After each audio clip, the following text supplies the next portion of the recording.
প্রিয়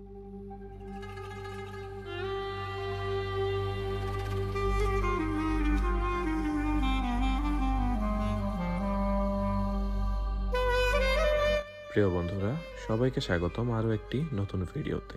আজ আমরা মদিনা মুনাওয়ারা ছেড়ে জেদ্দার পথে রওনা হয়েছি।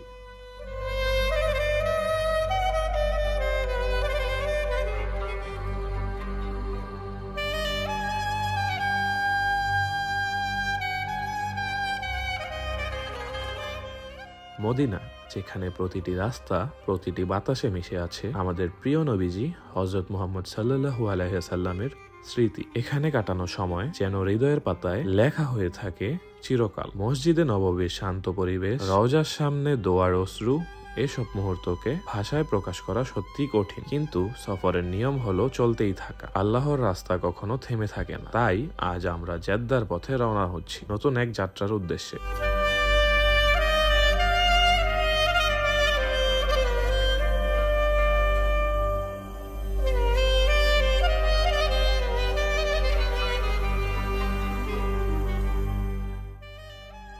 আজ আমরা যে পথ দিয়ে জেদ্দার উদ্দেশ্যে রওনা হয়েছি, এটি শুধু একটি যাত্রাপথ নয়, বরং এ পথ হয়ে আছে ইতিহাসের সাক্ষী।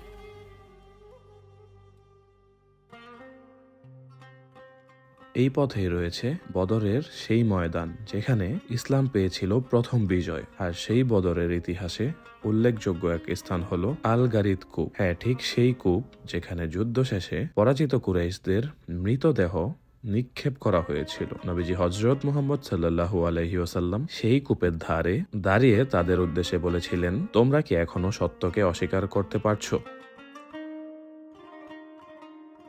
কিছুক্ষণের মধ্যে আমরা প্রবেশ করব আল গারিদ নামক সেই স্থানে। আল গারিদে প্রবেশের পরপরই পথের দুই ধারেই দেখতে পেলাম স্থানীয় বেদুইন বা আরব যাযাবর জাতি। এই জাতিরা মূলত সেই প্রাচীনকাল থেকেই তাঁবুতে বসবাস করে আসছে। এদেরকে মরুভূমির যাযাবরও বলা হয়।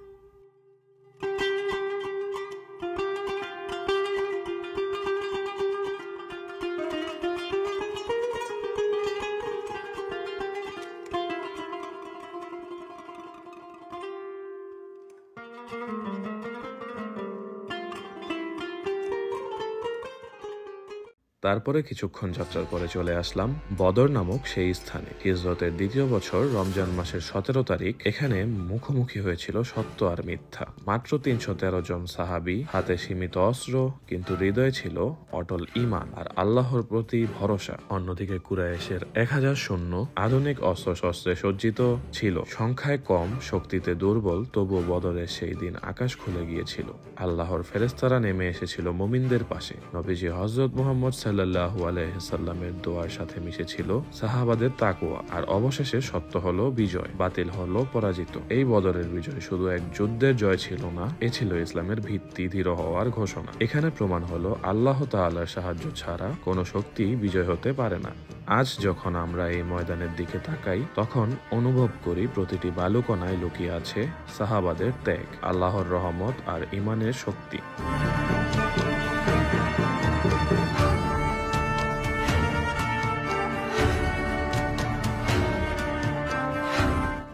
বদরের বালুকাময় ভূমি ছেড়ে আমরা এগিয়ে যাচ্ছি সামনের পথে। আর এই পথে আমাদের পরবর্তী গন্তব্য রাবিক। রাবিক লোহিত সাগরের উপকূলে অবস্থিত একটি প্রাচীন জনপদ। অতীতে এটি ছিল কাফেলা ও বণিকদের বিরতির জায়গা। মরুভূমির দীর্ঘ পথ পেরিয়ে মানুষ এখানে থামতো পানি সংগ্রহ করতে আর বিশ্রাম নিয়ে আবারও যাত্রা শুরু করত।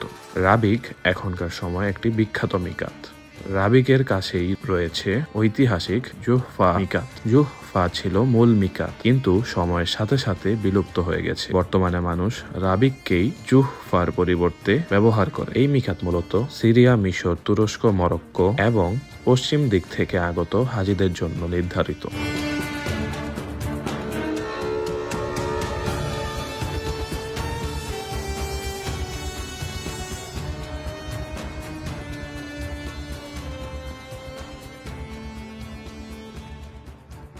তো বন্ধুরা, একের পর এক এই ঐতিহাসিক স্থান এবং পথগুলো পার হয়ে আমরা চলে আসছি বন্দর নগরী খ্যাত জেদ্দাতে। এই নগরীটি লোহিত সাগরের কোল ঘেঁষেই অবস্থিত। আজকের মতো এখানেই বিদায় নিচ্ছি। আপনাদের সাথে দেখা হবে আবারও কোনো নতুন ভিডিওতে ইনশাআল্লাহ। ভিডিওটি ভালো লাগলে অবশ্যই লাইক, শেয়ার এবং কমেন্ট করে পাশে থাকবেন। আর যারা যারা এখনো আমার ফেসবুক পেজ ফলো এবং ইউটিউব চ্যানেল সাবস্ক্রাইব করেননি তারা দ্রুত করে দিন।